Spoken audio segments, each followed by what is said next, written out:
বাস্তব ঘটনা নিয়ে নির্মিত এআই জেনারেটেড শর্ট ফিল্ম শেষ থেকে শুরু। রচনা ও পরিচালনায় সৈকত উল্লাহ রবিন। অভিনয় সৈকত। অতিরিক্ত বিশ্বাসে যার প্রেমের শুরু। জান্নাত প্রবাসী স্বামী থাকা সত্ত্বেও যে পরকীয়ায় লিপ্ত। আলিফা ভাঙা মনের মানুষকে নতুন করে পথ দেখানো এক সঙ্গী। এবং স্বপন একজন প্রবাসী স্বামী। প্রিয় দর্শক বন্ধুরা, এই ভিডিওটি সম্পূর্ণভাবে এআই প্রযুক্তির সাহায্যে তৈরি করা হয়েছে, তাই এর দৃশ্যপট কিংবা ভয়েস ওভারের মধ্যে কিছু ত্রুটি বা অসামঞ্জস্য থাকতে পারে। আশা করি আপনারা বিষয়টিকে ক্ষমাশীল দৃষ্টিতে দেখবেন এবং গল্পের মূল আবেগটিকে উপভোগ করবেন। পাশে থাকার জন্য ধন্যবাদ।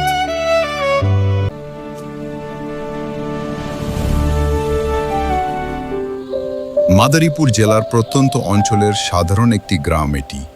চারদিকে সবুজের হাতছানি আর শান্ত এক দুপুর। আমাদের আজকের গল্পের শুরুটা ঠিক এখান থেকেই। এই গ্রামের ধুলোবালি আর কাদা জলে বড় হয়ে ওঠা এক ছেলের নাম সৈকত। ওর শৈশবটা ছিল আর 10টা ছেলের চেয়ে একটু আলাদা। বন্ধুদের সাথে হইচই করে কাঁধে ব্যাগ নিয়ে স্কুলে যাওয়া আর ফেরার পথে মেঠো রাস্তা ধরে গল্প করতে করতে বাইসাইকেল চালিয়ে গায়ের এধার থেকে ওধারে ছুটে চলা, এই ছিল সৈকতের নিত্যদিনের আনন্দ। সৈকতের ছিল এক এক অদ্ভুত নেশা, পাখির বাসা খুঁজে বেড়ানো। একদিন ঠিকই সে খুঁজে পেল একটি পাখির বাসা। সেই বাসায় ছিল দুটো ছোট্ট অসহায় সাদা পাখির ছানা। পরম মমতায় ছানা দুটিকে নিয়ে আসে সৈকত। নিজের হাতে খাইয়ে আগলে রেখে সে পাখি দুটিকে বড় করে তোলে। যেদিন পাখিগুলো প্রথমবার ডানা ঝাপটে আকাশে উড়ল, সেদিন সৈকত বুঝেছিল মায়া যেমন আগলে রাখে তেমনি মুক্তিও আনন্দের। এভাবেই দিন কাটছিল। ঘুড়ি ওড়ানো, বন্ধুদের সাথে দাপিয়ে বেড়ানো। এই ছোট্ট সৈকত সময়ের আবর্তে ধীরে ধীরে বড় হয়ে ওঠে। এক সময়ের সেই ছোট্ট ছেলেটি এখন এক পূর্ণ যুবক। কিন্তু জীবনের রূঢ় বাস্তবতা আর পরিবারের দায়িত্ব তাকে মনে করিয়ে দেয় শুধু স্মৃতি নিয়ে বেঁচে থাকা যায় না। তাই তো একদিন প্রিয় মাদারীপুরের ধুলো মাখা পথ, নিজের চেনা সাইকেল আর শৈশবের সব মায়া পেছনে ফেলে সৈকত পা বাড়ায় অজানার উদ্দেশ্যে। পড়াশোনার জন্য নয়, বরং দুমুঠো ভাতের লড়াইয়ে কাজের সন্ধানে সে পাড়ি জমায় যান্ত্রিক শহর ঢাকায়। পেছনে পুড়ে থাকে এক টুকরো সোনালী শৈশব আর এক বুক দীর্ঘশ্বাস। গ্রামের ছেলে সৈকত অচেনা এক শহরে এসে নিজেকে খুঁজে পায় নতুন এক বাস্তবতার ভিড়ে। অনেক কষ্টের পর অবশেষে সে পায় একটি টেলার্সের কাজ। এই কাজ করেই সে কোনো রকমের জীবিকা নির্বাহ করে। মোটামুটি খেয়ে পড়ে থাকে, বড় কোনো চাওয়া নেই, শুধু টিকে থাকার চেষ্টা। আর এভাবেই দিনের পর দিন চলতে থাকে সৈকতের জীবন। ঠিক তখনই গল্পে আসে নতুন এক মোড়। স্বপন আর জান্নাত এক নবদম্পতি।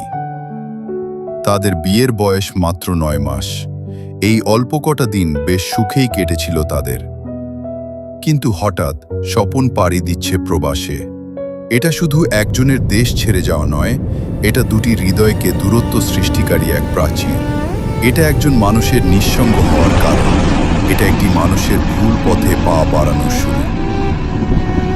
জান্নাত স্বপনকে বিদায় দিয়ে এয়ারপোর্ট থেকে বাড়ি ফেরার পথে তার মন ভীষণ খারাপ।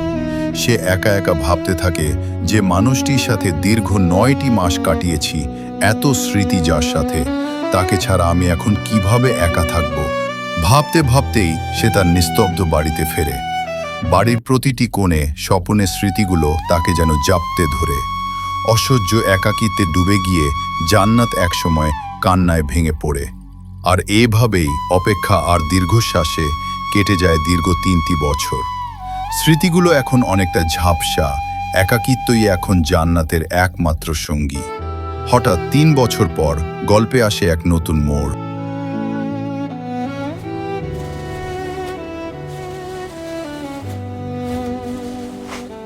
Breaking news.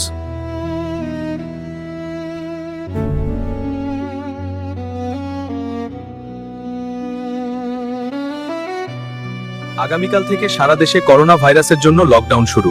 সৈকত কোনো কিছু না ভেবেই সেদিন এই সিদ্ধান্ত নেয় তাকে গ্রামে ফিরতে হবে।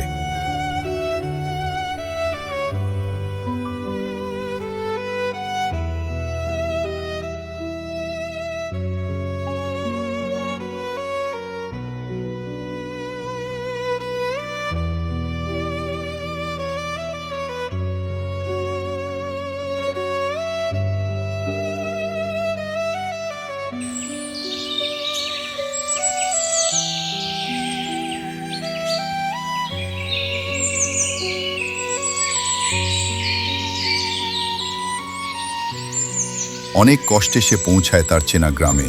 গ্রামে ফিরে সৈকত চায় বন্ধুদের সাথে খেলাধুলায় মেতে উঠতে, কিন্তু সেখানেও বাধার দেয়াল। মাঠে খেলতে গেলে কর্তব্যরত এলাকার এক মুরব্বী লোক তাদের থামিয়ে দেয়।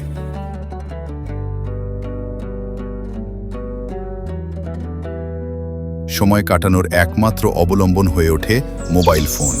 সে আসক্ত হয়ে পড়ে ভার্চুয়াল জগতের প্রতি। একদিন ইমো অ্যাপ্লিকেশন ব্যবহার করতে করতে হঠাৎ তার চোখে পড়ে হু ইজ অনলাইন নামের নতুন এক ফিচার। সেখানে সে একটি নোটিফিকেশন পায়। প্রথমে কিছু বুঝতে না পারলেও পরক্ষণে সে দেখে নীল পদ্ম নামের একটি আইডি থেকে তাকে রিকোয়েস্ট পাঠানো হয়েছে। সৈকত কৌতূহলবশত রিকোয়েস্টটি অ্যাকসেপ্ট করে লিখে পাঠায় হাই। ওপাশ থেকে উত্তর আসে হ্যালো। আর এভাবেই স্বপনের অনুপস্থিতিতে একাকিত্ব জান্নাত আর গ্রামের একাকিত্বে ভোগা সৈকতের মাঝে শুরু হয় এক নতুন কনভারসেশন। গল্পের মোড়টি এখন বেশ জমে উঠেছে। জান্নাত, নীলপদ্ম এবং সৈকতের এই পরিচয় কি শেষ পর্যন্ত ভালো কোনো দিকে যাবে, নাকি এই ভার্চুয়াল সম্পর্ক তাদের জীবনে নতুন কোনো জটিলতা নিয়ে আসবে?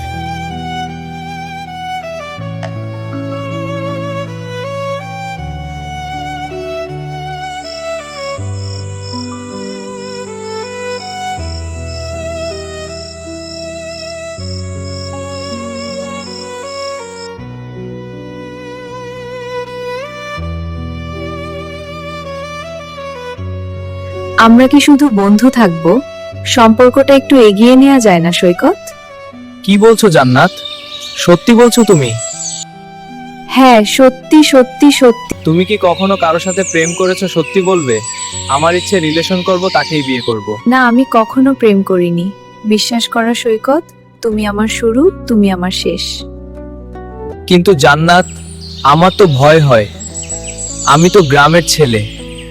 সৈকত, কেন এভাবে বলছো? গ্রামের ছেলেদের কি মন নেই? তারা কি প্রেম করে না? আমি তোমাকে অনেক ভালোবাসি। আমাকে বিশ্বাস করতে পারো। সত্যি বলছো জান্নাত? তুমি আমাকে সত্যিই ভালোবাসো তো? হ্যাঁ, সত্যি বলছি, আমি তোমাকে ভালোবাসি। আই লাভ ইউ সৈকত।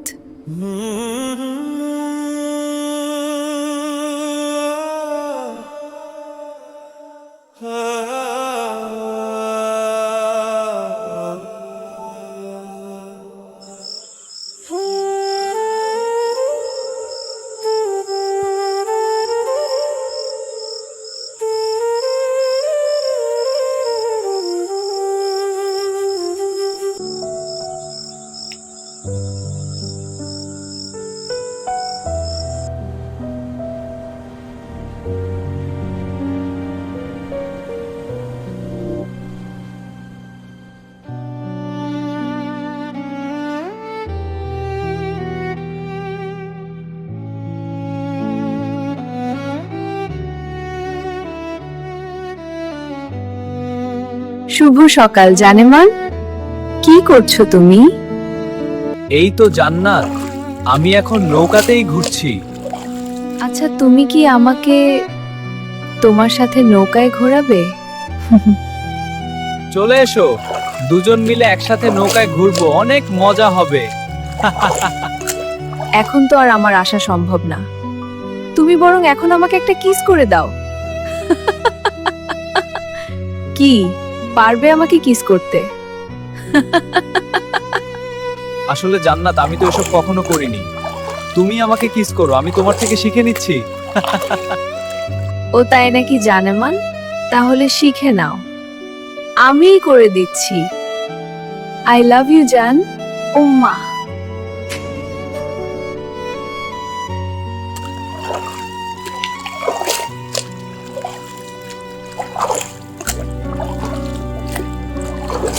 জান্নাত, তুমি আমাকে এত মায়ায় ফেলছো কেন? কখনো ছেড়ে গিয়ে আমাকে কষ্ট দেবে না তো?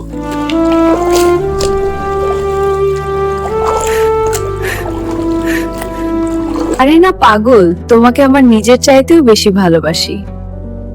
বিশ্বাস করো জান্নাত, আমি ধীরে ধীরে তোমার প্রতি অনেকটাই দুর্বল হয়ে যাচ্ছি।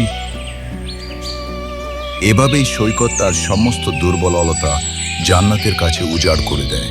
সে জানতো না জান্নাতের একটা অন্য জগৎ আছে, তার একজন স্বামী আছে যে প্রবাসে থাকে। সৈকত জান্নাতকে অন্ধের মতো বিশ্বাস করে গভীর প্রেমে মগ্ন হয়ে যায়। ফোনের ওপাশে থাকা মানুষটার প্রতি তার মায়া দিন দিন বাড়তেই থাকে। কিন্তু জান্নাত, সে কখনোই বিষয়টাকে সিরিয়াসলি নেয়নি। সে জানতো তার স্বামী কিছুদিনের মধ্যেই দেশে ফিরবে, তাই নিজের একাকিত্ব আর কষ্ট ভুলে থাকতেই সে সৈকতের সাথে প্রেমের অভিনয় করে যাচ্ছিল।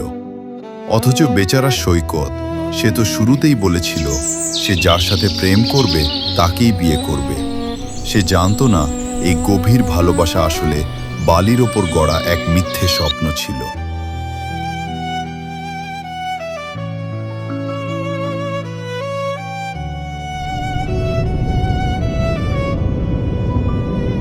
কিছুদিন পর হঠাৎ প্রবাস থেকে দেশে ফিরে আসে স্বপন।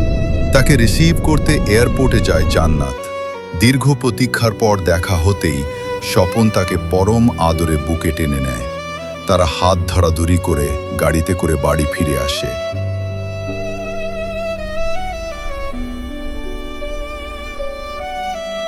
একসাথে পছন্দের খাবার খাওয়া আর গল্পের আড্ডায় কেটে যাচ্ছিল তাদের মুহূর্তগুলো, যেন এক নিখুঁত সাজানো সংসার।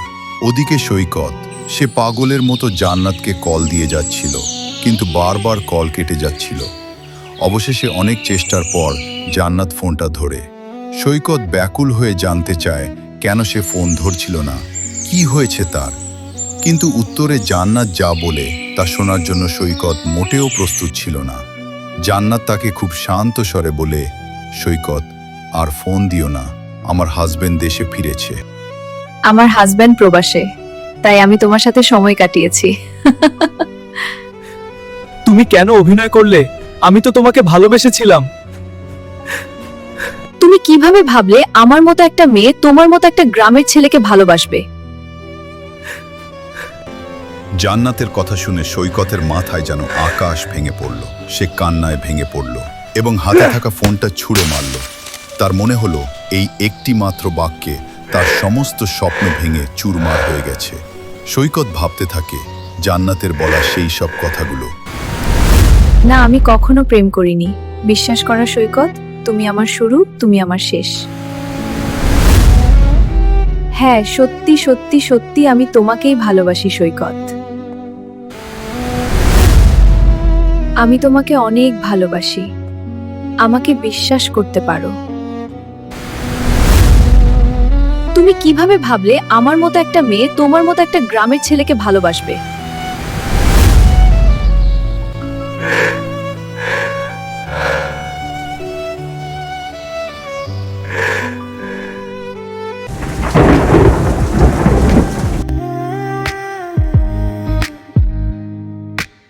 একা একা লাগে, খুব একা একা লাগে, একা একা লাগে, খুব একা একা লাগে। তুমি নেই আজ আমার পাশে,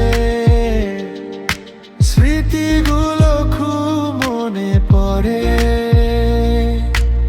একা একা লাগে, খুব একা একা লাগে।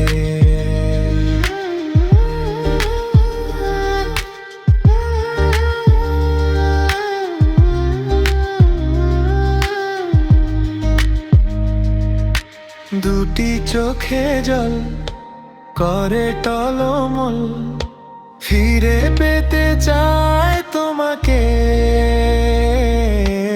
একা একা লাগে, খুব একা একা লাগে। জানি না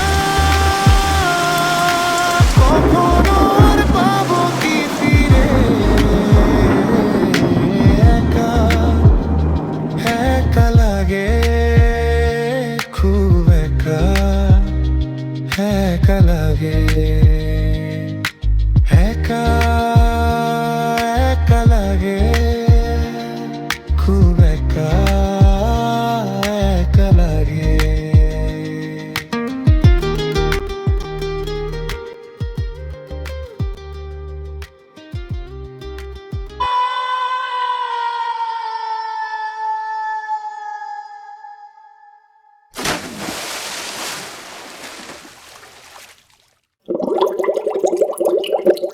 ঠিক এভাবেই হারিয়ে যায় হাজারো সৈকতের জীবন। কিন্তু সৈকতের সাথে সেটা হয়নি। কি হয়েছিল সৈকতের সাথে? চলুন একটু পিছনে ফিরে দেখা যাক। সৈকত ভেবেছিল আত্মহত্যা করবে, কিন্তু করেনি। সে সেখান থেকে ফিরে গিয়ে একটা বেঞ্চে বসে কান্না করছিল।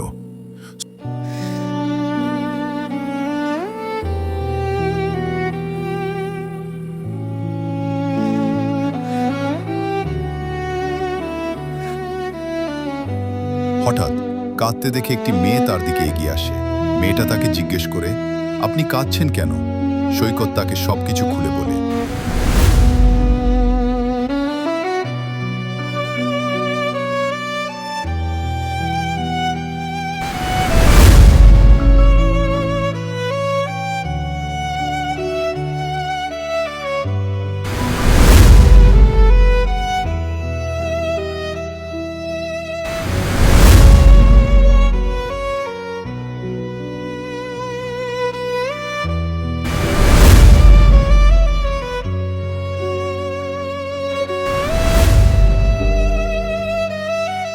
মেয়েটিও তাকে সাহায্যের হাত বাড়িয়ে দিয়ে বলে, আপনার এই কষ্টের সঙ্গী আমাকে বানাবেন?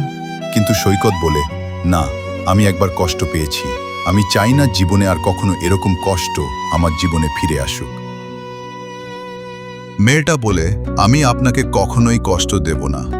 আমাকে একটা বার সুযোগ দিন প্লিজ। তখন সেই মেয়েটির, যার নাম আলিফা, তার সাথে সৈকতের নতুন করে শুরু হয় নতুন জীবন।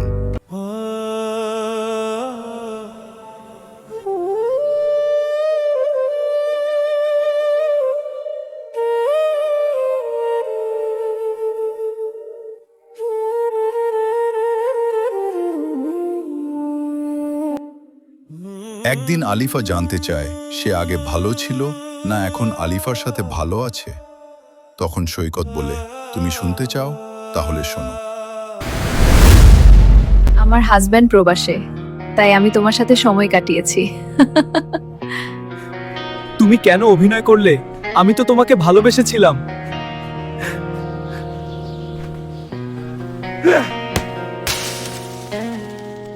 বিশাল এই সাগরের মতো কষ্ট বুকে চেপে পড়েছি আমি, ওগো মরেছি ধুকে ধুকে। যে জীবন ছিল আমার বিষাদের এক পাহাড়, তোমার ছোঁয়া পেয়ে হলো আজ সুখের আধার। এ যেন শেষ থেকে শুরু, এ যেন শেষ থেকে শুরু।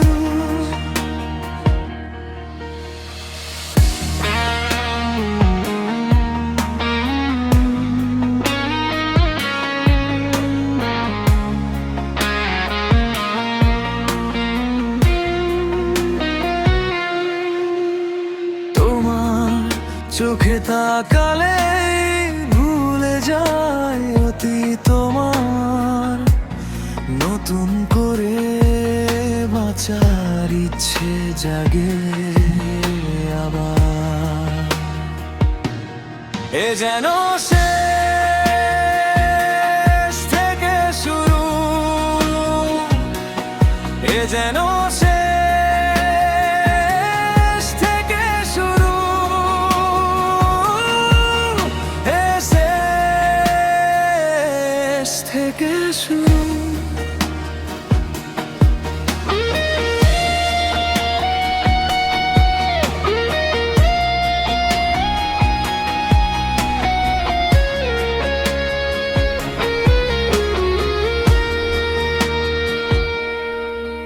ডুবে গিয়েছিলাম আমি কষ্টের সাগরে, তুমি টেনে তুলে নিলে নতুন এক সুখের তীরে। এ যেন শেষ থেকে শুরু,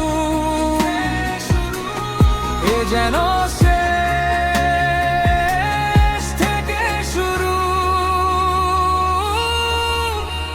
ভাগ্যের পাতায় যেন নতুন এক ভোর, তোমাকে পেয়ে আজ আমি পেলাম নতুন শহর। এ শেষ থেকে শুরু,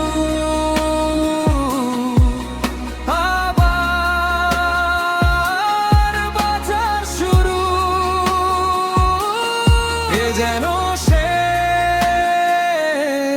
থেকে শুরু।